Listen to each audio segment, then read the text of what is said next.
Montana Territory, 1877.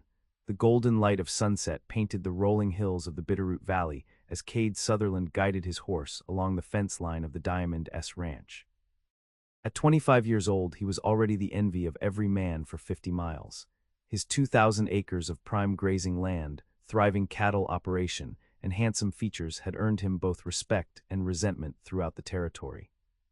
Kade adjusted his white Stetson, wiping sweat from his brow as he surveyed his kingdom. The evening breeze carried the scent of sage and pine, mingling with the earthy aroma of his cattle. His ranch hands were driving the last of the herd into the north pasture for the night, their distant calls echoing across the valley. "Another fine day," he murmured to his chestnut gelding, Rusty. The horse nickered in response, as if agreeing with his young master. From the rise, Kade could see the entirety of what he had built since arriving in Montana 3 years prior. The main house, 2 stories of sturdy timber with a wide porch, stood proudly near the creek. The bunkhouse, barn, and corrals formed a neat cluster nearby. Smoke curled from the cookhouse chimney, promising the hearty supper that awaited him. By all accounts, Kade Sutherland had everything a man could want in the West. Yet as the sun dipped below the mountains, casting long shadows across his land, an emptiness gnawed at him, one he refused to acknowledge. His father's words rang in his ears. "The frontier is no place for sentiment, boy. Trust no one, rely on yourself, and never let your guard down. That's how you survive out here." Those words had served him well after his parents' wagon train was ambushed near Fort Laramie when he was just 16. He'd survived by following that code, keeping everyone at arm's length, focusing solely on building his empire. Love and family were luxuries that got people killed in this harsh land. Better to be alone than vulnerable. Kade urged Rusty down the slope toward home, his thoughts turning to the cattle drive scheduled to begin in 3 days. 30 men, 1,500 head of cattle, and a month-long journey to the railhead in Cheyenne. The profits would allow him to expand again, perhaps by the struggling Johnson Place to the east. More land, more cattle, more wealth, that was what mattered. As he approached the ranch yard, his foreman, Ellis Porter, rode out to meet him. "Problem at the North Creek, boss," Ellis called, reining his spotted Appaloosa to a halt. The leathery older man had been with Kade since the beginning. "Looks like someone's camped up there. Saw smoke about an hour ago." Kade's jaw tightened. "Indians or settlers?" "Can't say for certain, but it's on your land, no doubt about that." "Round up a few men, we'll ride out at first light," Kade said, his voice hardening. "No one squats on Diamond S land." That night Kade ate in the main house alone, as he always did. The large dining table with its 8 empty chairs seemed to mock him, but he pushed the thought away. The silence was a small price to pay for independence. After supper, he studied his maps, planning the route for the upcoming drive, then cleaned his Colt revolver by lamplight before turning in. Sleep came fitfully, haunted by memories of screams and gunfire from that long-ago ambush. By the time dawn broke, Kade was already dressed and saddling Rusty. Ellis and 3 ranch hands waited in the yard, rifles at the ready. The ride to the North Creek took less than an hour. As they approached, Kade raised his hand, signaling the men to slow their approach. Through a stand of aspen trees, he could make out a small campsite, a single canvas shelter, a modest fire, and a figure bent over the creek's edge. "Stay back," he instructed his men. "I'll handle this." Kade rode forward alone, his right hand resting near his holstered Colt. As he emerged from the trees, the figure by the creek straightened suddenly, a young woman, her dark hair cascading over her shoulders. She wore a simple dress of buckskin, adorned with intricate beadwork, and her feet were clad in moccasins. She turned to face him, revealing striking features that stopped Kade in his tracks. Her skin was the color of burnished copper in the morning light, her eyes deep brown and piercing. She couldn't have been more than 20 years old, but those eyes held wisdom beyond her years. "You're trespassing," Kade said firmly, finding his voice. "This land belongs to the Diamond S." The young woman regarded him without fear, which unsettled him more than he cared to admit. Most people, men included, cowered before Kade Sutherland. "The land belongs to no man," she replied in perfect English, her voice melodious yet strong. "The Salish were here long before your fences." Kade's eyebrows rose slightly. "You're not Salish." "No," she agreed. "I am Hikaria Apache. My name is Juniper Jumping Eagle, but I was raised among the Salish after my people were scattered."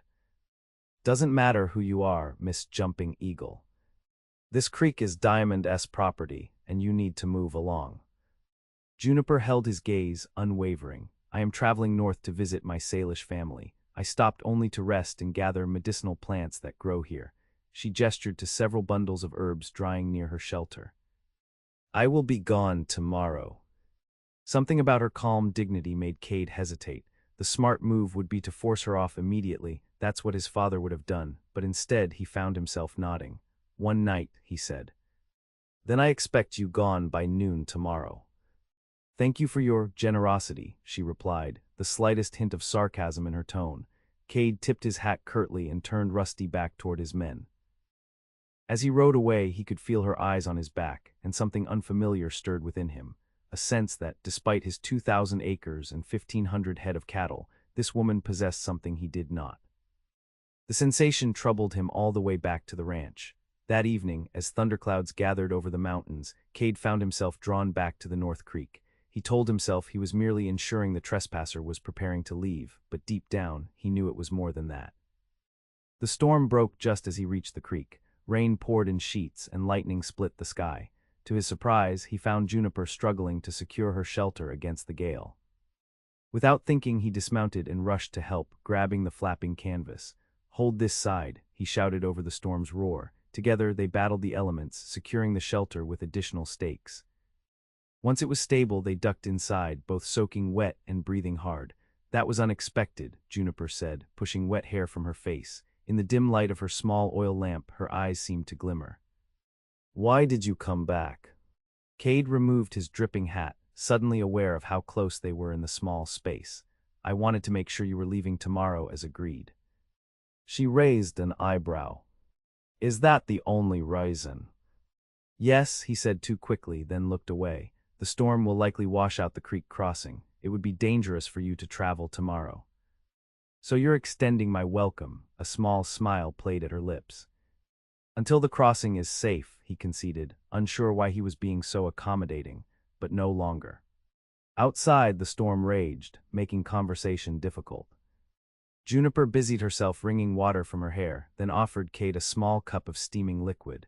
Pine needle tea, she explained. It will ward off the chill. Kade hesitated before accepting. The warmth of the cup seeped into his cold fingers as he sipped cautiously. The flavor was unfamiliar but not unpleasant, earthy and slightly sweet. You speak English very well, he remarked. Juniper sat cross-legged across from him. I was educated at a mission school for 7 years. They believed they could civilize me. Her tone conveyed what she thought of that notion. And how did you end up in Montana territory? My mother fled here with me when I was a child, after soldiers attacked our village in New Mexico.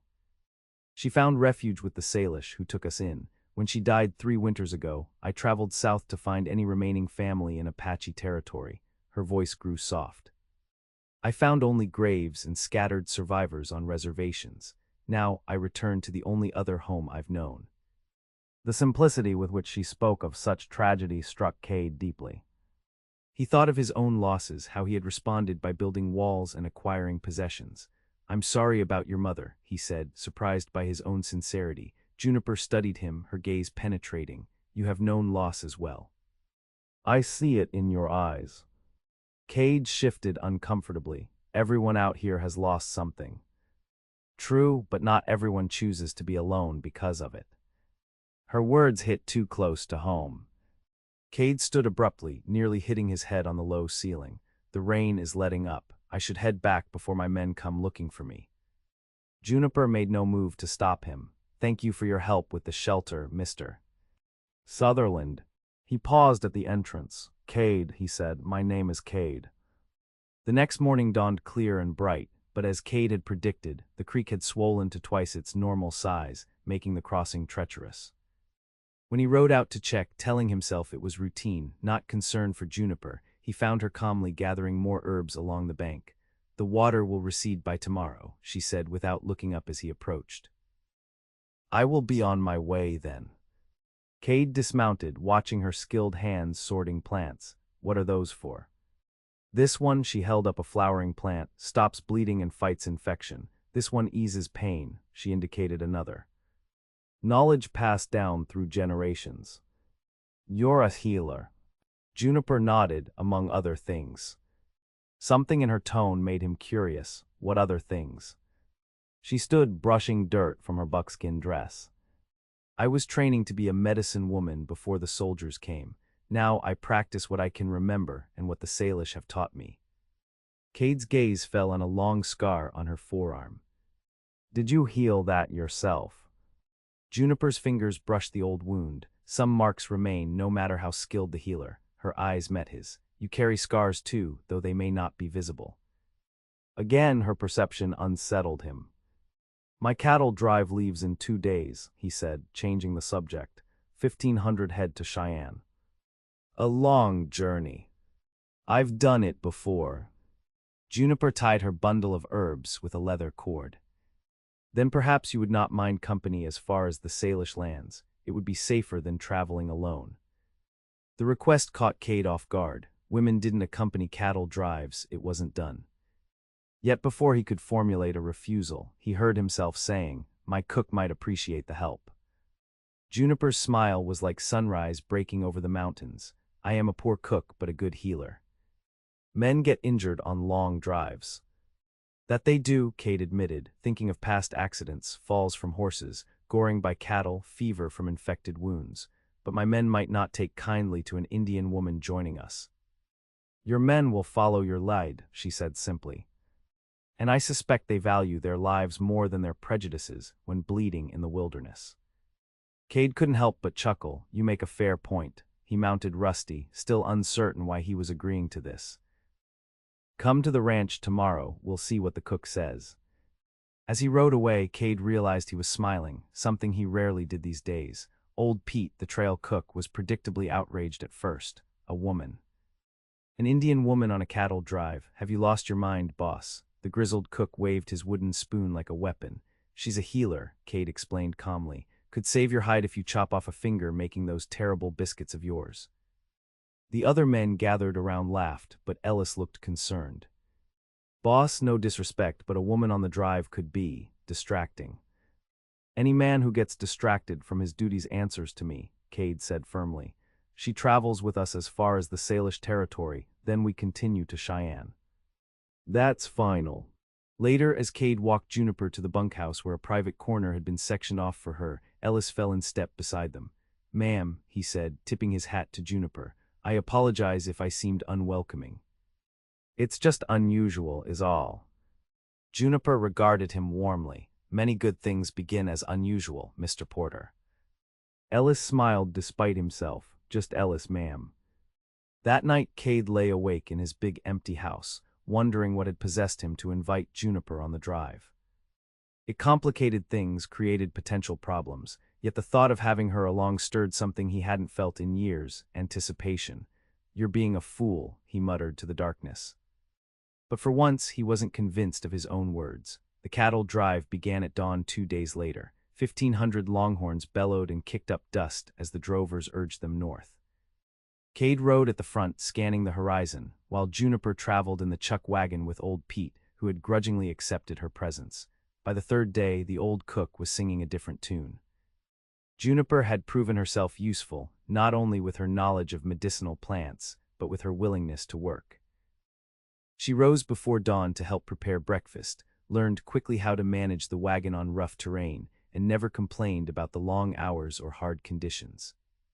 When young Jamie Miller was thrown from his horse and dislocated his shoulder, it was Juniper who calmly set the joint back in place, then prepared a poultice to reduce the swelling. After that, even the most skeptical drovers tipped their hats when she passed. Kade watched it all with growing fascination. She moved through the harsh world of the cattle drive with a quiet grace that somehow softened its edges without compromising its purpose. Each evening, after the cattle were settled and the men had eaten, Kade found himself drifting toward the chuck wagon where Juniper often sat, sorting her herbs by firelight. On the 7th night, as a blanket of stars spread across the Montana sky, he brought her a cup of coffee and settled beside her. Your men respect you, she observed, accepting the cup with a nod of thanks. They're good workers, Kade replied, loyal. Loyalty is earned, not commanded. Juniper's fingers deftly tied small bundles of sage. You treat them fairly, and they respond in kind. My father would say I'm too soft, Kade admitted, surprising himself with the personal disclosure. He believed fear was a better motivator than respect. And what do you believe? Kade watched the campfire's flames dance. I believe my father was wrong about many things. Juniper set down her herbs, giving him her full attention. Yet you live by his code. What makes you say that? You have built walls, Kade Sutherland, not just fences around your land but barriers around yourself. Her voice was gentle but direct. You keep people at a distance while surrounding yourself with possessions. Kade stiffened. My ranch provides jobs for 30 men and their families. It's not just about possessions. No, she challenged him with a look. Then why do you eat alone in that big house? Why is there no wife to share your success, no children to inherit what you've built? The frontier is no place for, he caught himself, hearing his father's words coming from his own mouth. For what? Love, family, Juniper shook her head.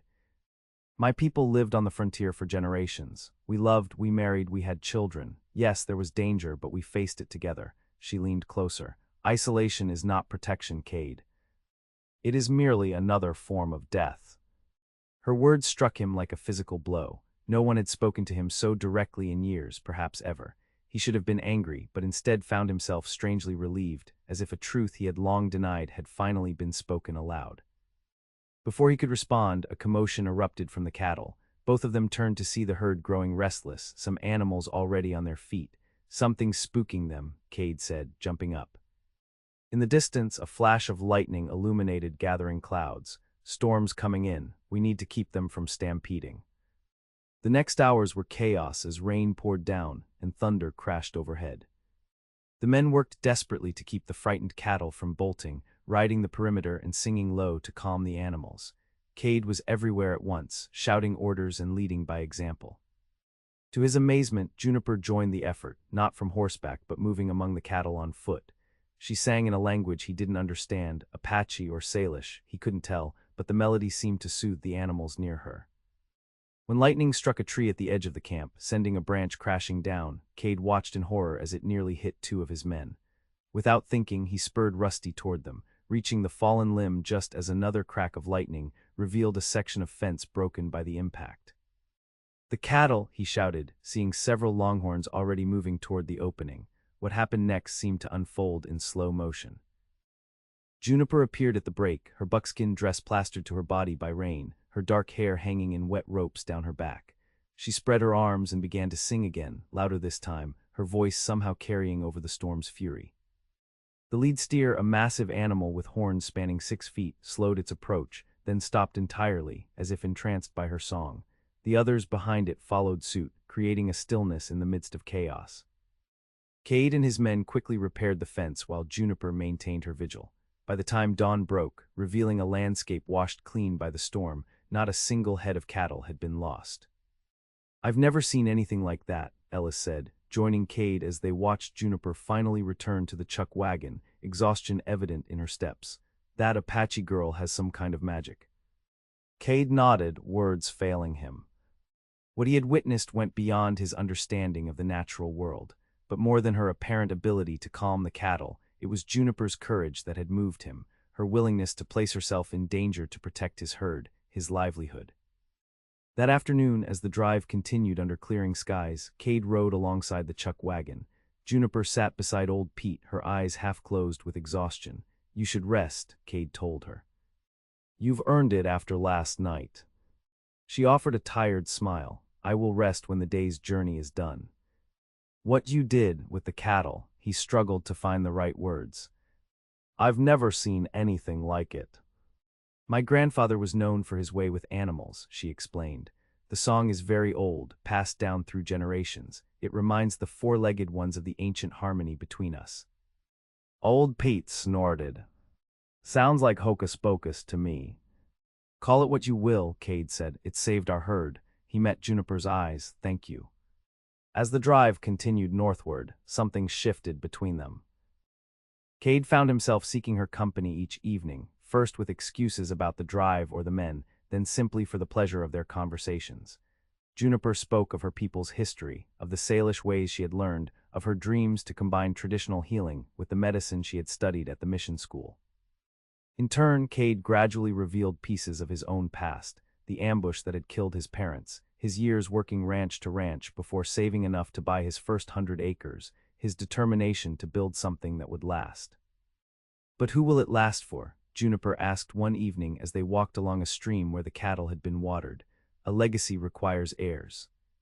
Kade skipped a stone across the water's surface.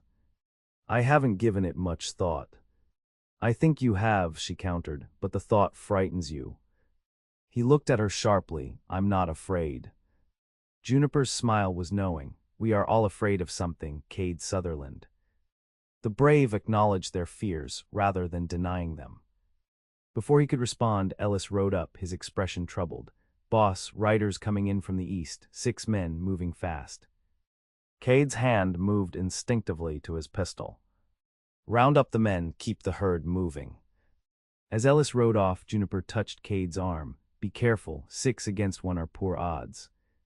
"I've faced worse," he assured her, though her concern warmed something inside him. "Stay with the chuck wagon." The approaching riders turned out to be a small band of horse thieves who had been terrorizing ranches throughout the territory. Their leader, a scarred man named Vance Tucker, reined in his horse 20 yards from where Kade waited. "Fine herd you got there, Sutherland," Tucker called. "Be a shame if something happened to it." "State your business or ride on," Kade replied evenly, aware of his men positioning themselves strategically around the herd. Tucker grinned, revealing tobacco-stained teeth. "We're collecting a toll for safe passage through these parts." "There's no toll on open range. This isn't your territory." "Everything from here to the Bitterroot is my territory," Tucker snarled. 10 head of cattle ought to cover it." Cade's jaw tightened. "Not a single steer leaves this herd. You want to press the issue, you're welcome to try. My men are excellent shots." Tucker and his gang surveyed the situation, noting the armed cowboys surrounding the herd.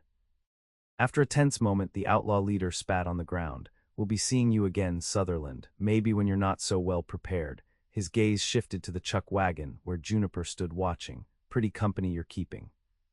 "Didn't figure you for an Indian lover." Cade's hand tightened on his pistol grip. "Ride out, now." With a mocking salute, Tucker wheeled his horse around, and the gang galloped away. Kade watched until they disappeared over a ridge before returning to the wagons. "They'll be back," Ellis warned. "Tucker doesn't make idle threats." "Then we'll be ready," Kade replied. "Double the night watch until we're out of this territory." Later that evening, as the men ate their supper in uneasy silence, Juniper approached Kade where he sat alone, checking his Winchester. "Those men," she said quietly. "They are dangerous." Kade nodded. "Tucker's gang has hit 3 ranches this season. Stolen horses, cattle, whatever they could take." Juniper settled beside him. "You handled them well today." "We had numbers on our side. Next time might be different." "There is another way," she suggested. "We could change course, take the high pass through the mountains. It would add 3 days to the journey, but Tucker's men would likely not follow us there." Kade considered her words. The practical choice would be to take the established trail, faster, easier on the cattle, but the risk of confrontation was real and not just to the herd. Tucker's lingering gaze on Juniper had not escaped his notice. "The high pass it is," he decided. "We'll tell the men at first light." Juniper's smile was worth the detour. The mountain route proved challenging but beautiful. Towering pines gave way to alpine meadows dotted with wildflowers, and crystal streams provided clean water for the cattle and men alike. Game was plentiful, allowing Old Pete to supplement their meals with fresh venison and trout. On the 3rd day in the mountains, they made camp beside a pristine lake. After the cattle were settled, Kade found Juniper standing at the water's edge, her face lifted to catch the last rays of sunset. "It's beautiful here," she said as he joined her. "Reminds me of the stories my mother told of the mountains where our ancestors lived."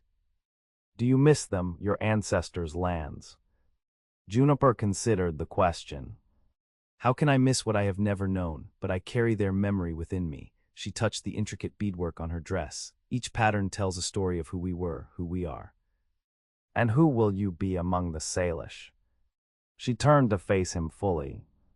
"That depends on what I find there and what I leave behind."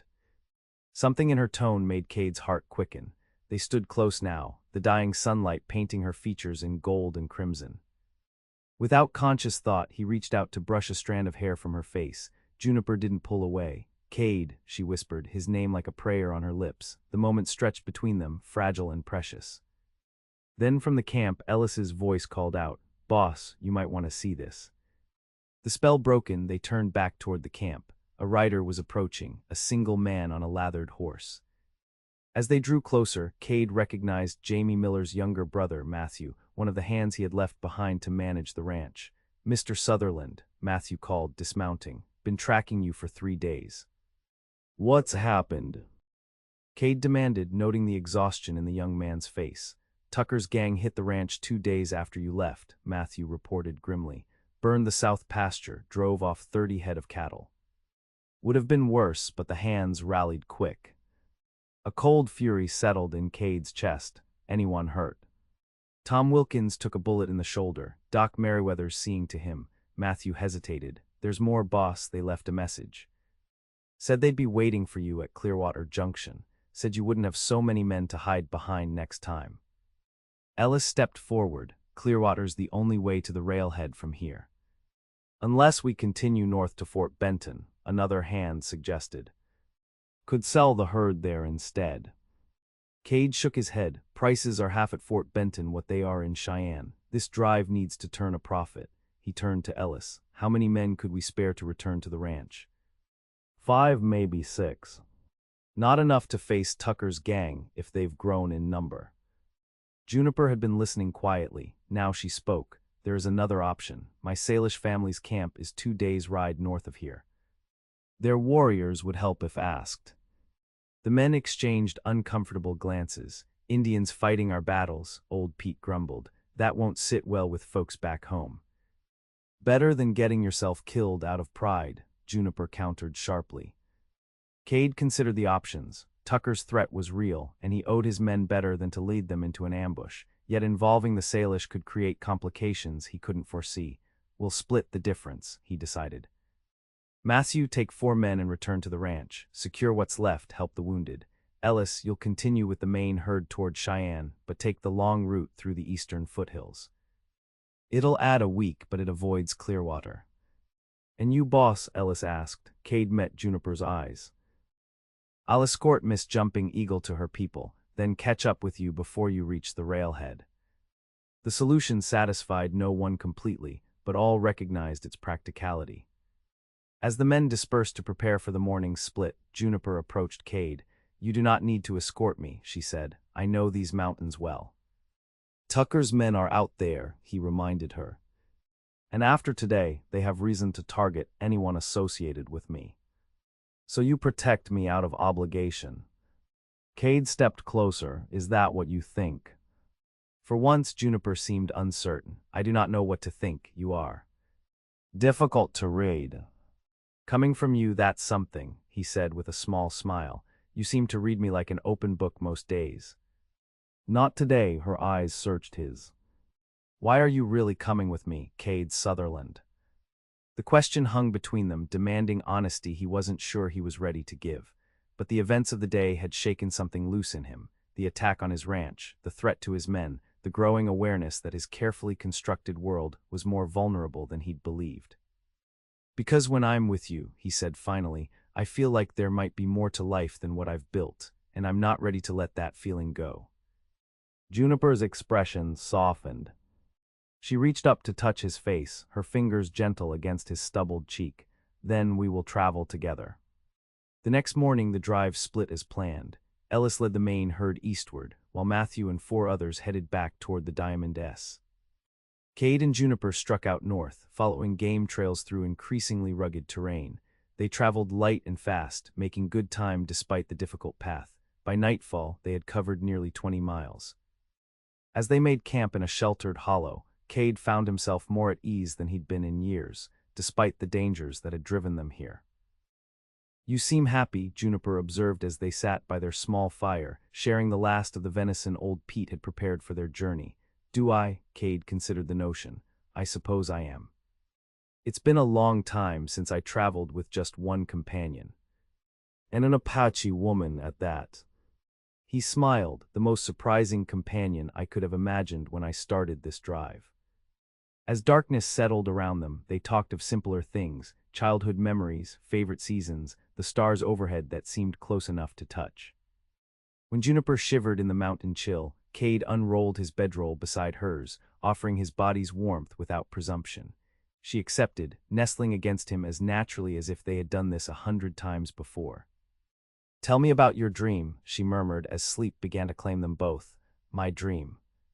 "Everyone has a dream that drives them. Yours cannot simply be more cattle, more land." Cade was quiet for so long that Juniper might have thought him asleep, had she not felt the steady rhythm of his breathing change. "I wanted to build something permanent," he said finally, "something that couldn't be taken away as easily as my parents were, something that would last after I was gone." Juniper's hand found his in the darkness. "And have you succeeded?" "I thought I had," his fingers intertwined with hers. "Now I'm not so sure it's enough." They fell asleep that way, hands joined, under a canopy of stars. The next day brought them into Salish territory. Juniper grew more animated as they traveled, pointing out landmarks and sharing stories of her time among the tribe. By mid-afternoon, they spotted smoke from cooking fires rising above a stand of pines. "There," she said, her face alight with anticipation, "my family." The Salish camp consisted of about 30 lodges arranged in a traditional circle. As they approached, children playing at the perimeter spotted them and ran shouting into the camp. Soon a delegation of elders emerged to meet them. Juniper dismounted and walked forward, speaking in the Salish language. The eldest man, his face deeply lined with age and wisdom, broke into a wide smile and embraced her. Others followed suit, welcoming her with obvious affection. Cade remained mounted, uncertain of his reception until Juniper turned and beckoned him forward. "This is Chief Walking Bear," she introduced the elder. "He has been like a father to me." Cade dismounted and extended his hand in the white man's way. To his surprise, the chief clasped his forearm in the tribal manner instead. "Any friend of Little Deer is welcome in our camp," Walking Bear said in accented but clear English. "Little Deer?" Cade questioned with a glance at Juniper. She smiled. "My Salish name. Given because I was small but quick when I came to them." That evening they were honored guests at a feast celebrating Juniper's return. Cade found himself seated beside Walking Bear, observing as Juniper moved among the people, embracing old friends and meeting new children born during her absence. "She brings light wherever she goes," the chief commented, following Cade's gaze. "It has always been so."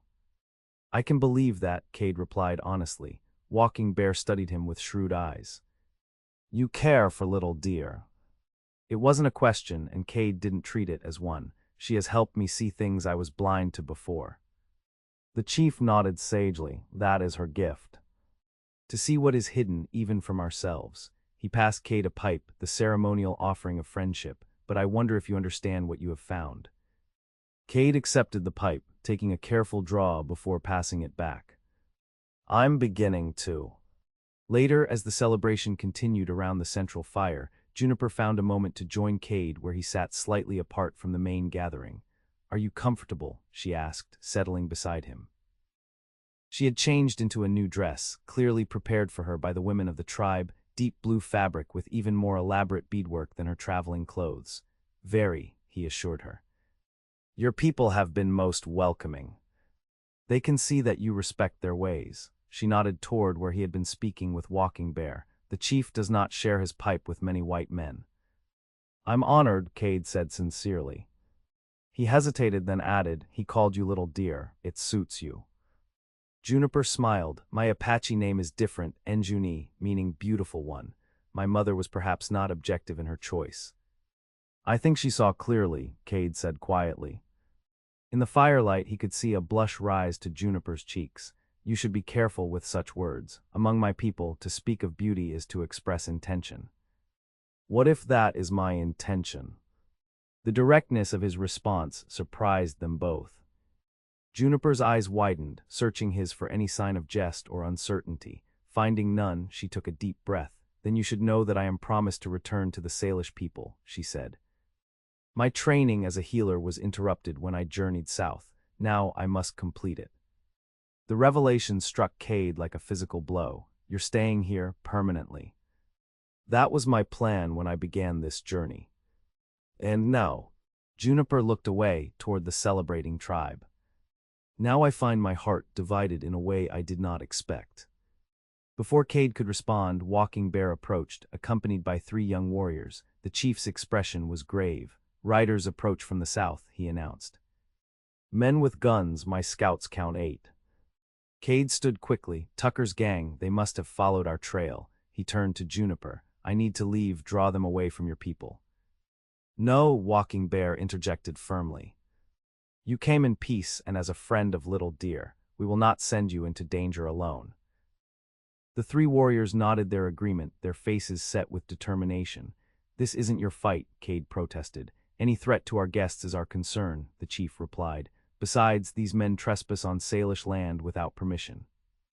That makes it very much our fight. As preparations were quickly made, Juniper pulled Kade aside. Let me come with you. My bow is silent and my aim is true. Absolutely not, Kade said firmly. If anything happened to you. I am not yours to protect, she reminded him. I have faced danger before. Please, Juniper, he took her hands in his. Stay with your people. If we fail to stop Tucker, you'll be needed here to help organize the camp's defense. She recognized the wisdom in his words, though it clearly frustrated her. Return to me, she said simply. That is all I ask. Under cover of darkness, Kade and 4 Salish warriors set out to intercept Tucker's gang before they could reach the camp. They positioned themselves along a narrow ravine that the approaching riders would need to pass through. We take them alive if possible, Kade instructed. They need to face territorial justice for their crimes. The warriors nodded, though their expressions suggested they would have preferred a more permanent solution. They didn't have to wait long. Within the hour, the sound of horses moving at a careful walk echoed through the ravine. Tucker was being cautious, approaching in darkness rather than waiting for daylight, a sign he anticipated resistance. When the gang was fully in the ravine, Kade gave the signal. The Salish warriors let out war cries that bounced off the stone walls, multiplying and creating the impression of a much larger force. Simultaneously, they lit prepared torches, temporarily blinding the riders below. In the confusion, 2 of Tucker's men were unseated from their startled horses. A third took an arrow in the shoulder from a Salish bow. Tucker himself, recognizing the trap, fired wildly into the darkness. Give it up, Tucker, Kade called from his position. You're surrounded. Sutherland, Tucker snarled. Should have known you'd hide behind Indians. Fight me like a man. Says the man who attacks ranches when their owners are away, Kade replied evenly. Throw down your weapons, there's no way out. For a moment, it seemed the outlaws might surrender. Then Tucker fired again, the bullet striking uncomfortably close to where Kade was concealed. Kill them all, Tucker shouted to his remaining men. What followed was a chaotic exchange of gunfire. The Salish warriors, though armed primarily with bows, used the terrain to their advantage, raining arrows from multiple positions while remaining difficult targets.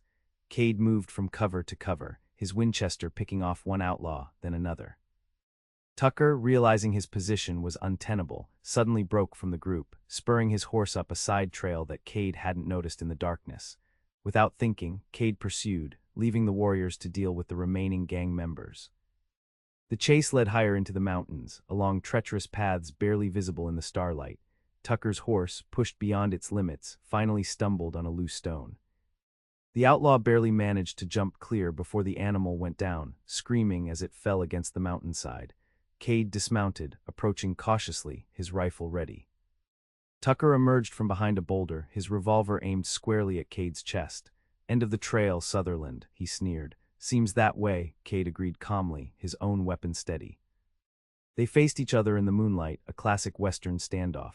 Tucker's finger tightened on the trigger, but as he fired, his footing shifted on the loose gravel. The shot went wide, Kade didn't miss. His single shot caught Tucker in the shoulder, spinning the outlaw around. The man's revolver clattered to the ground as he fell to his knees, clutching his wounded arm. You should have killed me, Tucker gasped through gritted teeth. Kade approached cautiously, kicking the fallen weapon away. Like I said, you'll face justice for what you've done.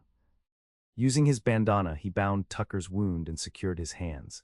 The journey back to the ravine was slow and difficult, but when they arrived, Kade found the situation well in hand. The Salish warriors had subdued the remaining outlaws with minimal bloodshed. 2 of Tucker's men were dead, but the rest were captured. As dawn broke, they returned to the Salish camp in triumph. The outlaws were secured under guard while the tribe's healers tended to the wounded, both friends and enemies alike. Juniper rushed to meet them as they entered the camp, her face showing both relief and concern. When she saw Kade was unharmed, something in her expression shifted, a decision made. "You returned," she said simply. "I promised I would." Walking Bear organized a council to determine what should be done with the prisoners. As the affected party, Kade was given the primary voice in their fate. "We'll take them to Fort Benton," he decided. "The army can transport them to Helena for trial." The chief nodded in agreement, a wise choice. Blood calls for more blood, but justice may bring peace. He turned to his warriors. 4 of you will accompany them to ensure they reach their destination. As preparations were made for the journey to Fort Benton, Kade found a moment alone with Juniper near the edge of the camp. "I'll return after delivering Tucker to the authorities," he told her. "We need to finish our conversation from last night." Juniper studied him, her dark eyes serious. "You would come back here, for what purpose?" Kade took a deep breath. The events of the past day had clarified things for him in a way nothing else could have. Facing death had a way of cutting through confusion, revealing what truly mattered. "For you," he said simply, "if you'll have me." "And what of your ranch, your cattle empire?" "A ranch needs a rancher's wife," he replied.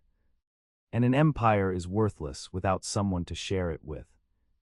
Juniper's expression remained guarded. "I have obligations here, training I must complete." "I understand that. But when you're ready, if you're willing, there would be a place for you at Diamond S." He took her hands in his. "Not just any place, the most important one." "You are proposing marriage," she said, not as a question, but as if testing how the concept felt when spoken aloud. "I am," Kade smiled slightly. "Not very romantically, I'm afraid, but with absolute certainty. Your world would not easily accept an Apache woman as the wife of a prominent rancher." "My world needs to adapt then." His grip on her hands tightened. "I've spent years building a life I thought would protect me from loss. You've shown me that true protection comes from connection, not isolation." Juniper's guard began to lower, hope replacing caution in her eyes. "Such a change of heart in so short a time." "Not so short," Kade corrected her. "You've been challenging my beliefs since the moment we met at that creek. I've just been too stubborn to admit it until now." A smile finally broke across her face. "Stubborn is a quality I have noticed in you." "Is that a yes?" Instead of answering directly, Juniper raised herself on tiptoes and pressed her lips to his, a kiss as gentle as spring rain but filled with promise. When she pulled back, her eyes were shining. "It is a return to me, and we will speak of the future," she said. "Complete what you must with these outlaws. I will speak with Walking Bear about my training." "And then?" Her smile deepened. "And then we will see what path opens before us." The journey to Fort Benton took 3 days. Tucker and his surviving men were turned over to the army without incident, their crimes documented and witnesses named. The commanding officer assured Kade that the gang would face territorial justice for their spree of violence. With that duty discharged and the Salish warriors heading back to their people, Kade faced a choice: continue on to join Ellis and the cattle drive, or return immediately to the Salish camp. The practical rancher in him argued for the former. The drive represented a significant investment that needed supervision, but his heart pulled him in the other direction. In the end, he compromised. He sent a message to Ellis with a passing stage, confirming that Tucker's threat had been eliminated and providing instructions for completing the sale in Cheyenne. Then he turned Rusty back toward the mountains and the woman who waited there. When he arrived at the Salish camp 5 days later, he found a celebration in progress. Colorful banners hung between lodges, and children ran playing with special treats made for the occasion. "What's happening?" he asked a young warrior who greeted him at the edge of the camp. "Little Deer has completed her first healing ceremony," the man explained proudly. "Walking Bear has recognized her gifts before the whole tribe." Kade was directed to the central lodge, where Juniper was seated beside the chief. When she saw Kade, her face lit with joy. She rose gracefully and came to meet him. "You have returned earlier than expected," she said, taking his hands in hers. I couldn't stay away, he admitted. Not even for 1,500 head of cattle. Walking Bear approached, his aged face creased in a knowing smile. The cattle herder returns, just as Little Deer predicted. Kade bowed his head respectfully to the chief. I have unfinished business with your healer. So I understand, Walking Bear's eyes twinkled. She has spoken of her divided heart and of your proposal. Kade glanced at Juniper in surprise. You told him. Walking Bear is like my father, she explained. His blessing matters to me. And have I received it? Kade asked the chief directly. The old man considered him for a long moment. Little Deer's gift is rare and precious. The Salish would keep her among us if we could, he sighed, but her path leads elsewhere, it seems. I have seen how she looks at you. It is the same way the eagle looks to the sky, with longing for its true home. Hope surged in Kade's chest. He turned to Juniper. Does that mean? It means, she interrupted with a smile, that I have arranged for my training to continue in segments.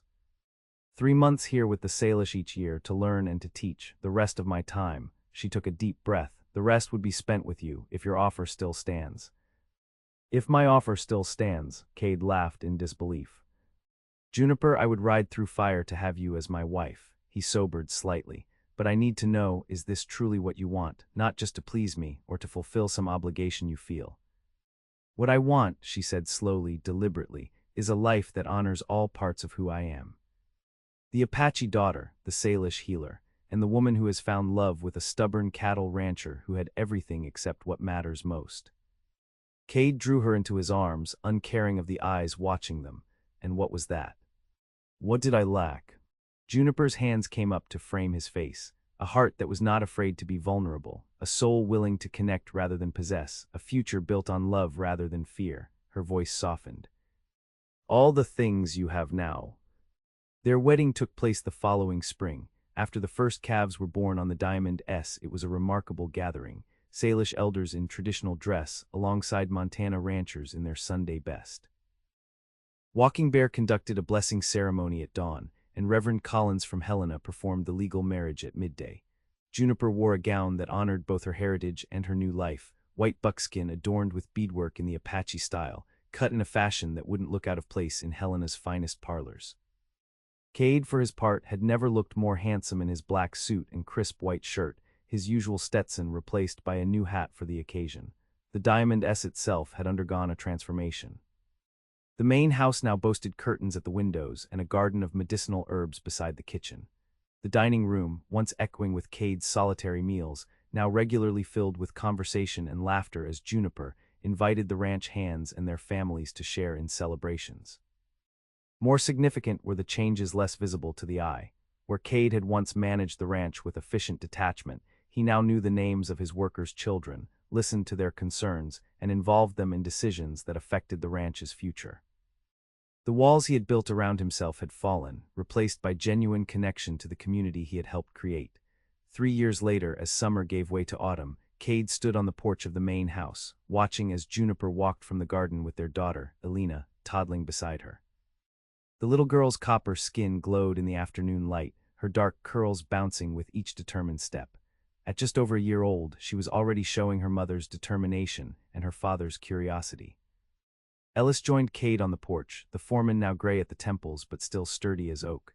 New hands settling in well, he reported. That Apache fella Juniper recommended knows his way around horses better than any man I've seen. Good, Kade nodded. We'll need skilled riders for the fall roundup. Ellis followed his gaze to where Juniper was showing Elena a butterfly that had landed on a sunflower. Never thought I'd see the day, he commented with a smile. Kade Sutherland, family man. Neither did I, Kade admitted. You're a lucky man, boss. Kade thought of the lonely empire he had been building before Juniper entered his life, the endless acquisition of land and cattle that had filled his days but left his nights empty. He thought of the walls he had constructed to protect himself from loss, never realizing they were keeping out everything that made life worth living. Luck had nothing to do with it, he replied softly. I was blind until she showed me what I lacked.